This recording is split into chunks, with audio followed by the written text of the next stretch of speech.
Nous disposons maintenant de toutes les informations nécessaires pour aborder les exercices. Vous êtes prêts?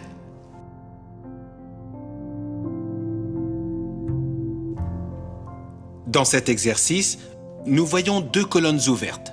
Il semble évident que la tour blanche veut jouer C1 ou D1. Voici la question. Laquelle de ces deux colonnes faut-il occuper de préférence? Vous disposez de 2 à 10 minutes pour répondre.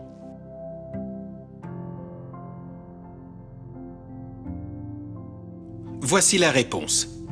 Il s'agit tout d'abord de savoir quels sont nos objectifs. Avec tour C1, nous cherchons l'entrée de la 7e rangée. La réponse logique des noirs serait de développer pour pouvoir résister ensuite avec leur fou. Cela ne semble pas avoir amélioré notre position initiale, n'est-ce pas? Voyons ce qui se passe si nous jouons tour D1. Si nous détectons que les noirs n'ont pas encore développé ni le fou ni la tour, nous nous rendrons compte qu'il est préférable de jouer tour D1. Nous empêchons ainsi le développement du fou et nous menaçons échec et mat. Lorsque le joueur des noirs ouvre une fenêtre en jouant pion G6, la tour entre et paralyse l'armée ennemie. Félicitations à tous ceux qui ont décidé que tour D1 était la meilleure option possible. Passons à l'exercice suivant. Les blancs jouent. Que doivent-ils faire? Profiter de la colonne ouverte, de la semi-ouverte ou des deux? Vous disposez de 3 à 15 minutes pour chercher la solution.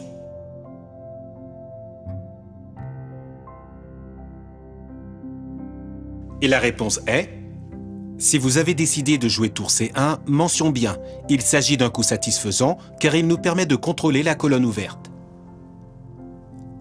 Et mention d'excellence si vous avez opté pour tour D4,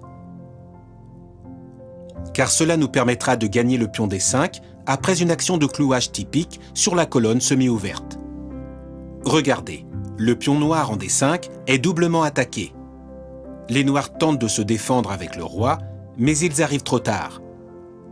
Les blancs peuvent ainsi échanger et rapprocher leur roi pour défendre leur pion en D5 de l'attaque du roi noir. Les blancs joueront donc une finale avec un pion de plus, un avantage qui leur donnera la victoire. Comme toujours, félicitations à tous ceux qui ont trouvé la solution. Passons à un autre exercice de stratégie. Cette fois-ci, nous allons vous demander de nous dire comment les blancs peuvent-ils obtenir un avantage confortable. Vous disposez de 3 à 15 minutes pour vous concentrer et trouver la solution. C'est parti!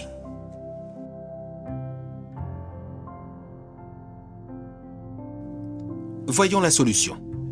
Observons pour commencer que les blancs n'arriveraient à rien avec la directe tour C1,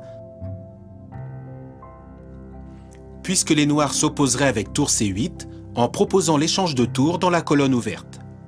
Si nous tenons compte de cela, nous pouvons constater qu'il existe en effet deux coups bien meilleurs. Le premier est pion B5.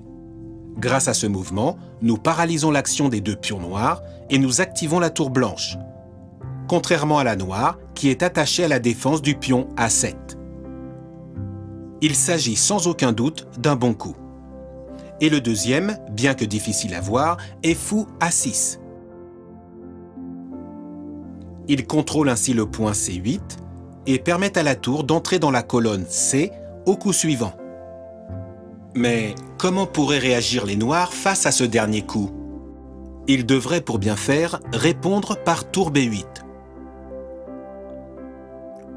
Les blancs répondraient alors avec tour C1 et au coup suivant par tour C7.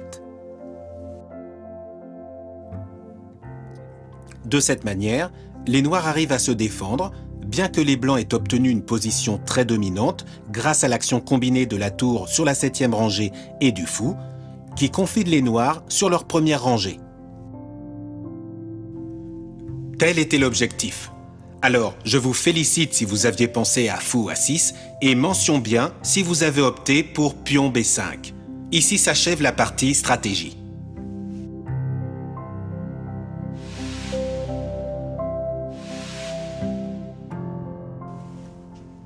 Nous allons aborder l'étude de finale dans laquelle nous allons parler des pions bloqués ou Zugzwang, un mot d'origine allemande qui explique le préjudice que représente l'obligation de jouer. Aux échecs, jouer est un droit mais aussi une obligation qui parfois peut nous porter préjudice au lieu de nous bénéficier. À présent, nous allons parler des cases efficaces, du concept d'opposition et de la balançoire, une position très concrète qui s'utilise pour les finales de roi-pion contre roi-pion. Nous commençons ? Nous commencerons par une finale de roi-pion contre roi-pion dans une situation que nous allons appeler la balançoire ou le pendule. Les deux rois tentent ici de prendre le pion du rival.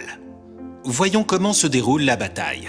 La première chose que nous devons observer est que si les blancs prennent le pion, ils gagneront la partie, puisque le roi se trouvera sur une case efficace. N'oubliez pas que les cases efficaces du pion blanc sur la 5e rangée sont les 3 de devant. D'autre part, si le roi noir prend le pion, ils pourront obtenir la nulle, à condition que les blancs jouent correctement. Regardons l'exemple que nous avons à l'écran. Le coup le plus naturel, mais non pas le meilleur, est roi E6. Le roi se rapproche afin de prendre le pion ennemi, et le noir lui répond avec roi C5. Les blancs se trouvent maintenant sur la partie haute de la balançoire, et c'est à leur tour de jouer. Mais ils vont tomber. Pourquoi ? Car ils perdront leur pion quel que soit le coup exécuté. Immédiatement après, les noirs atteignent leur case efficace et finissent par gagner sans problème. Par conséquent, roi E6 est un très mauvais coup. Vous vous demanderez alors comment pourraient gagner les blancs. Eh bien, en faisant le tour, c'est-à-dire en cherchant le pion D6 via E7. Ils espèrent ainsi que, dans la position critique, la balançoire que nous avons vue antérieurement, ce soit au tour des noirs de jouer et non pas à eux. Nous parlerons ici de double Zugzwang, puisque l'obligation de jouer suppose un grave préjudice aux deux joueurs. Les blancs jouent donc F6. Si les noirs s'assoient sur la balançoire, ce seront eux qui finiront par perdre le pion. Les noirs peuvent aussi tenter de faire un détour en attendant que les blancs jouent E6 et s'installer en C5. Mais les blancs jouent alors E7 en attaquant le pion et en obligeant les noirs à le défendre en jouant C5. Les blancs ont ainsi leur adversaire là où ils le voulaient et ils peuvent tranquillement se placer en E6 puisque c'est au tour des noirs de jouer. Vous avez compris ? Voyons à nouveau la manœuvre consistant à gagner le pion ennemi et à mettre notre adversaire en Zugzwang. Voilà.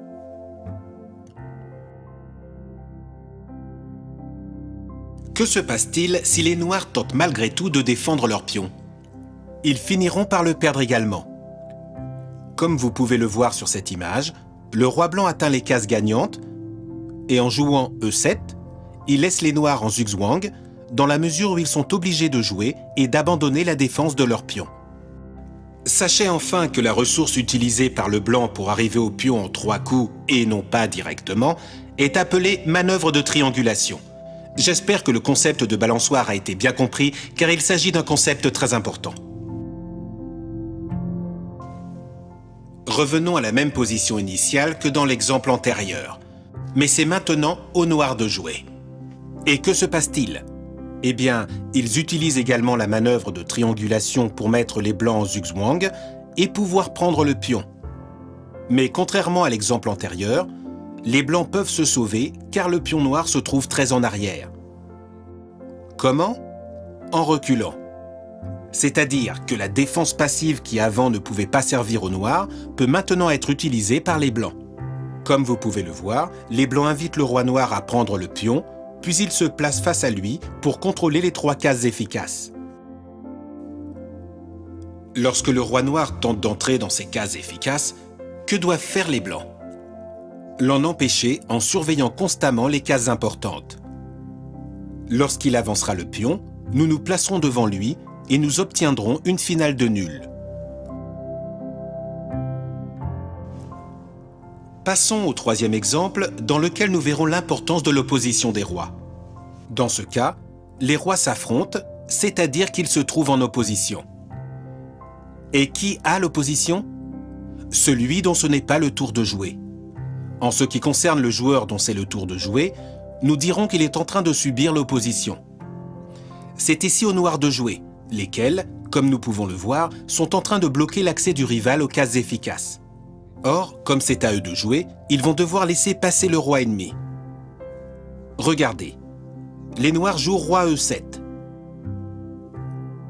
Si les blancs jouent maintenant C6, les noirs pourraient répliquer avec une défense latérale en jouant E6.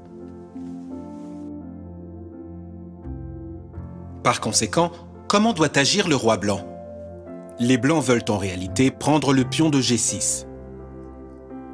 Pour ce faire, ils devront maintenir l'opposition en tentant de pénétrer dans les cases critiques, ce que le roi noir ne pourra pas empêcher. Les noirs jouent F7 pour ne pas perdre le pion, mais le roi blanc accède finalement à l'une d'entre elles, à D6. Les noirs se retrouvent donc en zugzwang et doivent abandonner la défense du pion qui finira par être capturé. Comme vous pouvez le voir, les blancs peuvent maintenant gagner un autre pion facilement et obtenir la victoire sans problème. Voyons un autre exemple. Pour ce faire, nous allons revenir à une position initiale presque identique à l'antérieure. La seule différence est que le pion blanc qui était avant en G5 se trouve maintenant en G3. Comment affectera cette situation le développement de la partie? C'est très simple. Au moment où le roi blanc accède aux cases critiques et que le noir se place en F7, celui-ci pourra se déplacer sur la case F6, un mouvement qu'il ne pouvait pas réaliser avant à cause de la présence du pion en G5. Les noirs résistent donc grâce à une opposition latérale et bloquent le passage au roi blanc. Les cases qui gagnent le pion sont F6 et E6. Si le roi blanc pouvait arriver sur l'une de ces cases, il pourrait s'en emparer. L'activité du roi est décisive dans les finales. Tenez-en compte et vous pourrez prendre de l'avantage en fin de partie.